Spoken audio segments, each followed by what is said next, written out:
இன்னைக்கு நம்ம என்ன பண்ண போறோம்? ஃபுட் ரிவ்யூ பண்ண போறோம்.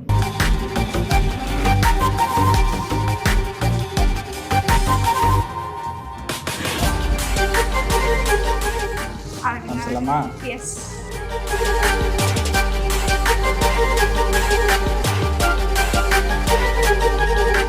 ஏன்னா அந்த மட்டனோ பீஃபோ கறி ஹார்டாக இருந்துச்சுன்னா ஸ்பாயில்டு, அவ்வளோதான். சாப்பிட நமக்கு அந்த டேஸ்ட் இருக்காது.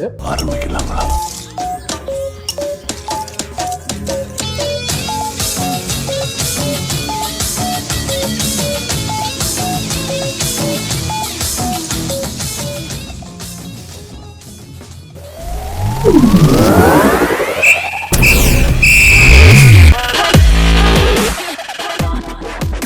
ஒரு பெரிய ஹாய், ஹலோ அண்ட் வணக்கம். நான் உங்க ரித்து அண்ட் இது பீட்டர். ஓகே. ஸோ ப்ரோ, இன்னைக்கு நம்ம என்ன பண்ண போறோம்? ஃபுட் ரிவ்யூ பண்ண போறோம். ஓகே. எங்க? ராயப்பேட்டை ஃபேமஸ் பாய் பிரியாணி இருக்குல்ல, உங்களுக்கு ஃபேவரட் தான் அது. அதுலேருந்து ஆரம்பிக்கலாம் ஃபுட் ரிவ்யூன்னு சொன்னோன்னே அங்கே போயிடலாம் ஃபர்ஸ்ட். ஏன்னா பீஃப் பிரியாணி நம்ம எல்லாருக்குமே பிடிக்கும். அதுவும் ராயப்பேட்டை பாய் பிரியாணினா ஃபர்ஸ்ட் கிளாஸாக இருக்கும். ஸோ அங்கே போயிட்டு அங்கேருந்து ஃபுட் ரிவ்யூ ஆரம்பிச்சிடலாம் அப்படின்னு சொல்லிட்டு வெயிட் பண்ண முடியல, சீக்கிரம் போகலாம் ப்ரோ. கிளம்பிடலாமா?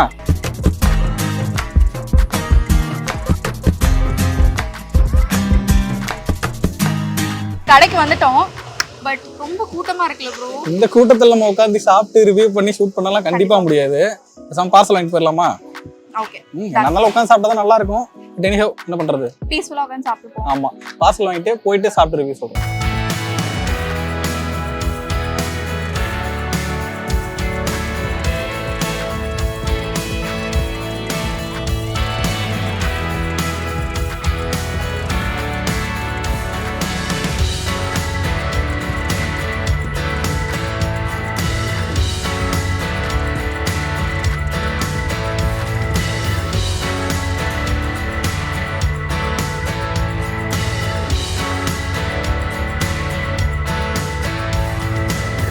ஸோ ராயப்பேட்டை பாய் பிரியாணிலேருந்து 2 பீஃப் பிரியாணி வாங்கிட்டு வந்தாச்சு தவா கறியோட. இன்னும் கொஞ்சம் நேரம் போச்சுன்னா இந்த பொண்ணு நடிக்க ஆரம்பிச்சிடும். அதனால ஓப்பன் பண்ணி சாப்பிட ஆரம்பிச்சிடலாம்னு நினைக்கிறேன்.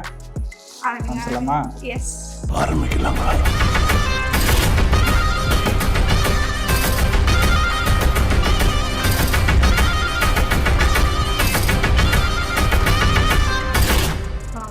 இதுக்கு மேலே பேசிட்டு இருக்க முடியும். இன்னைக்கு ஒரு புகே இல்ல, நிறைய பீஸ் இருக்குல்ல. குவார்டர் பிரியாணி 80 ரூபா தான். 80 ரூபாய்க்கு இத்தனை பீஸ் வச்சு, பீஸும் சாஃப்டா இருக்கு. ஆமா ஆமா. பிரியாணி எடுத்த பீஸ் அது மேல வச்சு, அதுக்கு மேல இந்த தவா கறி வச்சு, திருப்பி ரைஸை மேல போட்டு, ஒரு குட்டி உருண்டையாவும் நம்ம பெரிய உருண்டையாவும் நம்ம பொதுவா ஒரு உருண்டையா எடுத்து அதுக்கப்புறம் சாப்பிடணும். சிறப்பா இருக்கு.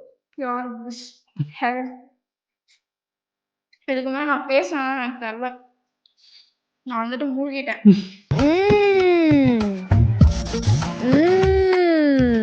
பீஃப் பிரியாணி பொறுத்த வரைக்கும் உங்க பீஸ் வந்து எந்த அளவுக்கு வெந்திருக்கோ அதை பொறுத்து தான் அதோட டேஸ்டே இருக்கும். வேற பெரிய பீஸ் தான், பட் எடுத்தோம்னா நல்லா ரொம்ப ஜூஸியா இருக்கிற மாதிரி, டெண்டரா இருக்கிற மாதிரி இப்படிதான் இருக்கு. பீஸ் வந்து எந்த அளவுக்கு சாஃப்டா இருக்கும் அதை பொறுத்து தான் பிரியாணி நல்லா இருக்கும். எப்படி இருக்கு, உடைச்சு அப்படி கையில வருதா? செம்ம சாஃப்ட் ப்ரோ, வேற லெவல்ல இருக்கு. தவா கறி அது எப்பவுமே அவங்கள்ட்ட ஸ்பெஷல் தான். குட்டி குட்டி குட்டி கறியா பீஃபை கட் பண்ணி தவா கறியா அந்த தவால கொதிச்சுட்டு இருக்கும் பாத்தியா, அந்த பார்க்கும் போதே பயங்கரமா எச்சு வரும். என்னால அங்க நிக்க முடியல ப்ரோ, சீக்கிரம் எனக்கு கொடுங்க. இன்னொன்னு அங்கேயே வாங்கி அப்படியே நின்று கூட சாப்பிடலாமா கட்டிட்டு இருக்க டைம்ல. ஆமா, ஆக்சுவலா அது ஆயில் கிடையாது, அந்த பீஃப்ல இருக்க கொழுப்பு தான். ஆமா, அந்த ஃபேட் அப்படியே மெல்ட் ஆகி அது அப்படியே பார்க்கவே அதுலயே வேகிறதுனால கறி பயங்கர டேஸ்டா இருக்கு. சோ அப்படைசிங் பார்க்கவே. ஆக்சுவலா பிரியாணின்றதே வந்து மட்டன் இல்ல பீஃபுக்கான ஒரு டிஷ் தான். சிக்கன் பிரியாணி தான் ஃபேமஸா பண்ணுவாங்க. எனக்கு தெரிஞ்சு சிக்கன் வந்து பிரியாணிக்கான ஒரு இது கிடையாது, அது வேற ஏதாவது பண்ணலாம். ஏன்னா பிரியாணியோட டேஸ்ட்டுங்கிறது அந்த கறி எலும்பு வந்து எவ்வளவு தூரத்துக்கு வெந்திருக்கு, அதுல இந்த சாப்பாடு வேகிறனால தான் அந்த டேஸ்டே வர்றது. ஸோ அந்த கொழுப்பு எலும்பு அந்த தண்ணி நல்லா வந்து அதுல சோறு வேகும் போது தான் அந்த அது என்னது மிங்கிள் ஆகுறதுக்கு பிளெண்ட் ஆகுறது, மிக்ஸ் ஆகி அந்த ஒரு ஃப்ளேவர் வரும். நிறைய இங்கிலீஷ் வார்த்தை தெரிஞ்சு வச்சிருக்கேன் சொல்லு. நான் இப்போ ஆக்சுவலி இந்த பிரியாணி சாப்பிட்டு வாயடைச்சு போயிருக்கேன், எனக்கு வார்த்தைங்க வர மாட்டேங்குது. அப்படின்னா நீ இவ்வளவு இங்கிலீஷ் பேசுற? பேசுறேன் நானு, பரவாயில்ல, இட்ஸ் ஓகே. எக்ஸ்கியூஸ் மீ, எட்டுப்புள்ளி கோலம் புக் இருக்கா? உனக்கு என்ன பிரியாணி பிடிக்கும்? எனக்கு வந்துட்டு ஜெனரலி மட்டன் பிரியாணி, அப்படி இல்லாட்டி பீஃப். எங்க ஃபேவரட்னா வந்துட்டு இப்போ கேட்டீங்கன்னா ஐ ஆப்வியஸ்லி டெல் பாய் பிரியாணி. அங்கதான் வந்து பீஃப் பிரியாணி. மட்டன் பிரியாணி வந்துட்டு எனக்கு ஞாபகம் வைத்தியம் ரொம்ப பிடிக்கும். ஆமா, அங்க ரொம்ப நல்லா இருக்கும். சாப்பிடுறேன், ரொம்ப நல்லா இருக்கும். பட் எங்க வீட்ல வந்துட்டு பீஃப் சாப்பிடக்கூடாதுன்னு சொல்லுவாங்க. சாப்பிட்டாங்கன்னா என்னை வந்துட்டு எங்க அம்மா தொடப்பு கட்டையால அடிப்பாங்க. இப்பதான் வந்துட்டு கழுதை என்னமோ பண்ணிட்டு போ அப்படின்னு விட்டுட்டாங்க. டைவர்ஸ் பண்ணிட வேண்டியதுதானே? அவங்கள வேணாம்னு சொல்லிட்டு நான் எங்க போவேன். யாம இது நானும் சாப்பிட்டுருக்கேன். மட்டன் பிரியாணி பீஸ் நிறைய இருக்கும்ல. ஆமா, piece நிறைய மட்டன் வச்சு பிரியாணிக்கு நல்லா வந்து கொடுப்பாங்க. பீஸ் பொதுவாக கம்மியாக தான் வைப்பாங்க. அங்க பயங்கரமா இருக்கும் பீஸ் எல்லாமே.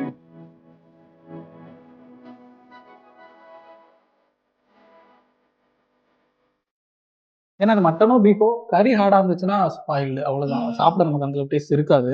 எந்த அளவுக்கு வெந்திருக்கோ அதை பொறுத்து தான் டேஸ்ட். ஆலந்தூர் கிட்ட இன்னொரு கடை இருக்கும் ப்ரோ. அது பேர் சுக்குபாயம். சுக்குபாய் பிரியாணி. அங்கேயும் வந்துட்டு beef biryani and mutton biryani வேற லெவல்ல இருக்கும். Nice to try it out. எங்க வீட்டுல இருந்து நடந்து போறது தான் அடிக்கடி சாப்பிடுவேன். Most favourite okay. Biryani beef biryani லேண்டுங்க ஆலந்தூர். இது சுக்குபாய் இருக்குல்ல, ஆப்போசிட்ல அப்படியே பிஸ்மில்லான்னு ஒன்று இருக்கும். அதோட ஒரு ஒரு சின்ன கிரவுண்டட் வெர்ஷன் மாதிரி இருக்கும். இது கொஞ்சம் ரிச்சா இருக்கும்ல, அந்த மாதிரிலாம் இது நல்லா இறங்கி சூப்பரா பண்ணிருப்பாங்க. இங்கேயுமே டேஸ்ட் சூப்பரா இருக்கும். இந்த பாய் பிரியாணி இருக்குல்ல, இது 13 வருஷமா இருக்குதாமா ராயப்பேட்டால. ஆமா, நம்ம ஒரு 2-3 வருஷமா தான் பார்த்து சாப்பிட்டு இருக்கோம். பக்கத்துல இருக்கனால அடிக்கடி போறது உண்டு.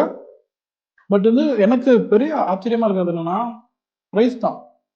குவார்டர் வந்து இப்பதான் 80 ரூபாய் ஆக்கியிருக்காங்க. இவ்வளவு நாள் 70 ரூபா தான். தள்ளுவண்டி கடையிலேயே வந்து 80 ரூபா 100 ரூபா அப்படிலாம் வர ஆரம்பிச்சிச்சு. ஒரு ஹோட்டல் வச்சு ரன் பண்ணி அங்க எப்படி 70 ரூபாய்க்கு இவ்வளவு நாளா கொடுத்துருந்தாங்க, ஆச்சரியமா இருந்துச்சு. 70 ரூபாய்க்கு கொடுக்கறதுல 2-3 பீஸ் தான் இருக்கும். 5-6 பீஸ் வச்சு சாப்பாடுமே தாராளமா சாப்பிடலாங்கிற அளவுல தான் இருக்கும். எப்படி இவ்வளவு கம்மியா கொடுக்க முடியுதுன்னு ஆச்சரியமா இருக்கும். இவ்வளவு நாள் வச்சு இப்பதான் வந்து குவார்டர் 80 ரூபா, ஆஃப் 110 ரூபாய். ஆஃப் வந்து நல்லா சாப்பிட்றவங்களுக்கு தாராளமா போதும். நல்லா சாப்பிட முடியாது. அந்த அளவுக்கு 110 ரூபாய்க்கு சாப்பிட முடியாத அளவுக்கு பிரியாணி கொடுப்பாங்க. இதுவும் சென்னை பொறுத்த வரைக்கும் பிரியாணின்ற பேர்ல ஸ்கேம் தான் அதிகம். முக்கால்வாசி சந்து கடை இருக்குது. எங்க இருந்தாலும் பிரியாணி கடை, மேக்ஸிமம் சிக்கன் பிரியாணி கடை மண்ணு மாதிரி இருக்கும். நல்லாவே இருக்காது. எதுக்குதான் அப்படி பண்ணிட்டு இருக்காங்கன்னே தெரியாது. அதுல அந்த கலர் வேற ஆட் பண்ணுவாங்கல்ல. கொஞ்சம் சாப்பாடு வந்து இந்த கலர்ல இருக்கும், சாப்பாடு செகண்ட் கலர்ல இருக்கும். சிக்கன் பீஸ் வந்து ரப்பரை கடிச்சு திங்கிற மாதிரி இருக்கும். ஆனா கூட்டமா சாப்பிட்றாங்க. வந்துட்டு தான் பயங்கரமா சேல் ஆகுது. இன்னும் பிரியாணியோட டேஸ்டே தெரியாம சாப்பிட்றாங்களா என்னதுன்னு ஆச்சரியமா இருக்கும். எங்க ஏரியால ஒரு சென்ட் தாமஸ் ரயில்வே ஸ்டேஷன் பக்கத்துல ஒரு பிரியாணி கடை இருக்கும். ஏரியாவுக்கு வந்த புதுசு ஒரு 4 வருஷத்துக்கு முன்னாடி. சரி, கடை எதுவும் தெரியாதனால போய் சாப்பிடலாம்னு சாப்பிட்டேன். மண்ணு மாதிரி இருந்துச்சு. அதை சாப்பிட்றதுக்கு மண்ணே சாப்பிடலாம். எங்க வீட்டுக்கிட்ட வந்துட்டு 50 rupees 60 rupees அந்த மாதிரி பிரியாணி. அந்த கடையில வந்துட்டு விற்கிற ரேட்டே அவ்வளவுதான். ஆனா செம்மையா இருக்கும். சிக்கன் பிரியாணி சொல்றேன். பீஸ்லாம் வந்துட்டு அவ்வளோ டெண்டரா இருக்கும். தொட்டா அது வந்துட்டு இந்த போனை விட்டு அப்படியே அவ்வளோ நல்லா இருக்கும். நான் கூட யோசிப்பேன், 50-60 rupees தராங்க, குவாலிட்டி எப்படி இருக்குமோ அப்படின்னு. But actually speaking it's Worth it. தள்ளுவண்டி கடைகள் கூட ஓரளவுக்கு அந்த ஹோட்டல் மாதிரி தான் இருக்கும். குட்டி ஹோட்டல் மாதிரி தான். அவங்க அப்படியே சுட சுட வந்து அந்த அண்டால இருந்து இறக்கிட்டே இருப்பாங்க, போய்கிட்டே இருக்கும். ஒரு ஈவினிங் வந்துட்டு ஒரு 7:30 8க்கு ஸ்டார்ட் பண்ணாங்கன்னா நைட் 11-11:30 வரைக்கும் போகும் அந்த கடை. வந்துகிட்டே இருக்கும் Antava. I be like okay, நம்மளும் பிரியாணி கடை போட்டு குறைச்சிக்கலாம், இல்லாட்டி இவங்க கிட்டே வந்து நம்ம ஏதாவது ஃப்ரான்ச்சைஸ் ஆரம்பிச்சிடலாம் அப்படிலாம் தோணிருக்கு எனக்கு.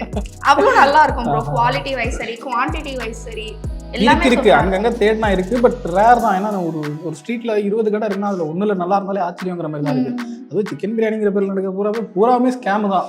சுத்தமா நல்லா இருக்க மாட்டேங்குது. ஆனா கூட்டமா சாப்பிட்றாங்க, அதான் புரிய மாட்டேங்குது எப்படி சாப்பிட்றாங்கன்ட்டு. அதை ஈஸியா அஃபோர்ட் பண்றாங்கல்ல. இப்போ வந்துட்டு சிக்கன் பிரியாணி எடுத்துக்கோங்க, இல்லாட்டி அது சிக்கன் குஸ்காவே எடுத்துக்கோங்க. இது அஃபோர்டபிள் பண்றது இல்ல. So obviously people will be going for that. Afford பண்றது ஓகே, பட் அதுல ஒரு செலக்ஷன் இருக்கணும்ல. இப்போ நம்ம பிக் பிரியாணி எவ்வளவு இடத்துல இருக்குது, வெரி ஃபியூ பிளேசஸ்ல நமக்கு பிடிக்குது. இது இப்போ விலை கம்மி தான். 80 ரூபாங்கிறது கம்மியான பிளேஸ் தான். கம்மியிலையுமே எங்க நல்லா இருக்குமோ தேடி போய் சாப்பிடலாம்ல. பக்கத்துல இருக்கின்றதுக்காக எதையாவது போய் சாப்பிட்டு இருக்க வேண்டியது. அதுதான் point. since it's easily accessible, அதனால வந்துட்டு மேபி தமிழ்ல பேசுமா. அது accessibility எனக்கு தமிழ்ல எப்படி சொல்றதுன்னு எனக்கு தெரியல. ஸோ ஈஸியா கிடைக்குது. ஸோ அதனாலவே வந்து மக்கள் போறாங்க அதிகமா. அண்ட் பசின்னு வந்துட்டா சில பேர் வந்துட்டு எப்படி சொல்கிறது, இப்போ நானுமே எடுத்துக்கோங்க, எனக்கு பசின்னு வந்துடுச்சுன்னா அது ஒரு டைமுக்கு மேலே ஆகிடுச்சுன்னா எது கிடைக்குதோ சாப்பிட்டுக்கலாம் அப்படின்ற ஒரு மைண்ட் செட்டுக்கு வந்துடுவோம். அது வந்து ஒரு மாதிரி ஃபோர்ஸ் பண்ணி விடுற மாதிரி ஆகிடும். ஸோ அந்த டைமில் என்ன பண்ண முடியும், எது கிடைக்குதோ சாப்பிட தான் முடியும். ஸோ அப்படியே ஒன்று இருக்கலாம்ல. அதுக்காக நம்ம எல்லா பிரியாணி கடை எல்லா சிக்கன் பிரியாணிகளையும் வந்துட்டு சிக்கன் பிரியாணிங்கிறது மேலே எனக்கு பொதுவாக அபிப்பிராயம் இல்லைங்கிறது ஒரு காரணம். பட் ரேராக எங்கேயாவது ஒரு சில இடத்துல நல்லாயிருக்கும். இங்கே ராயப்பேட்டையிலே சார்மினார் சாப்பிட்ருக்கியா, அங்கே சிக்கன் பிரியாணி நல்லா இருக்கும். ஆனால் அது பிராய்லர் கோழி கிடையாது, லகான் கோழின்னு சொல்லுவாங்க. அதனால தான் அந்த டேஸ்ட் நல்லா இருக்கும். சார்மினார் பிரியாணியில் வந்துட்டு அவங்க ஒரு கிரில் சிக்கன் போடுவாங்க பார்த்தீங்களா, அது எனக்கு ரொம்ப பிடிக்கும். அந்த மசாலாலே ஒரு டேங்கினஸ் இருக்கும். எனக்கு வந்து ஜென்ரலாகவே புளிப்பு காரம் ரெண்டுமே சாப்பாட்டில் இருக்கணும், இருந்தாலும் எனக்கு இறங்கும்.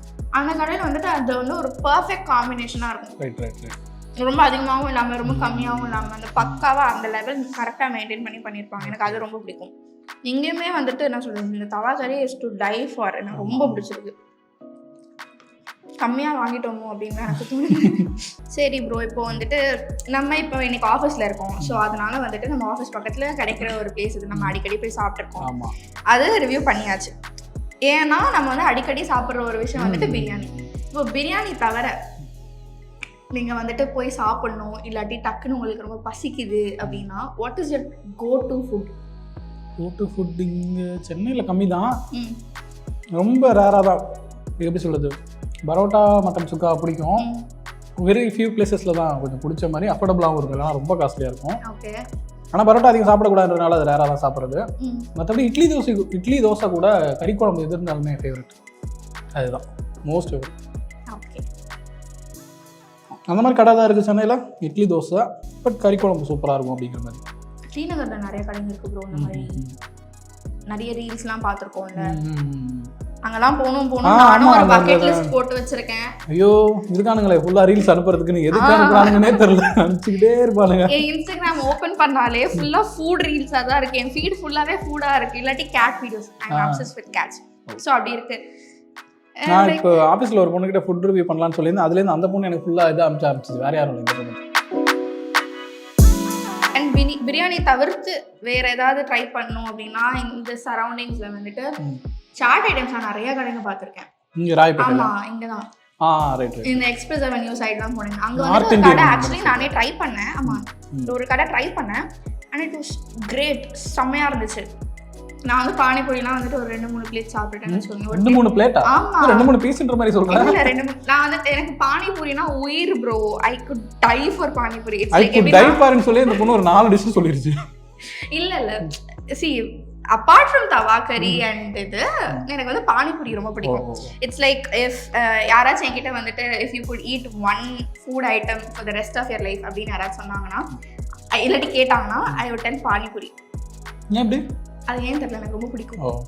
அந்த புளிப்பு காரம் இதுக்கு நான் சொன்னேன் அந்த மாதிரி எனக்கு அது ரொம்ப பிடிக்கும்.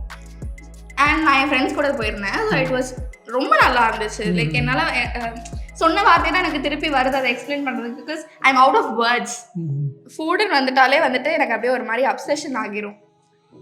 ஸோ இந்த மாதிரி பிளேசஸ்லாம் வந்துட்டு இங்கே நம்ம ஆஃபீஸ் கிட்டே நிறையா இருக்குது. இப்படிலாம் கூட ட்ரை பண்ணலாம். நமக்கு சோறு தான் முக்கியம். ஓகே, இன்னைக்கு இந்த வீடியோவில் பாய் பிரியாணியிலேருந்து கடையிலேருந்து பீஃப் பிரியாணியும் தவா கறியும் சாப்பிட்டு பார்த்தாச்சு. பீஃப் தவா கறி. ஆமாம், உங்களுக்கு எந்த கடையில் பிரியாணி அல்லது பீஃப் பிரியாணி ரொம்ப பிடிக்கும், ஃபேவரட் என்ன அப்படிங்கிறத காமெண்ட்டில் சொல்லுங்கள். நாங்கள் முடிஞ்சால் அதையும் போய் ரிவ்யூ பண்ணிடலாம். Until then, it's Ritu signing off along with Peter. Bye bye.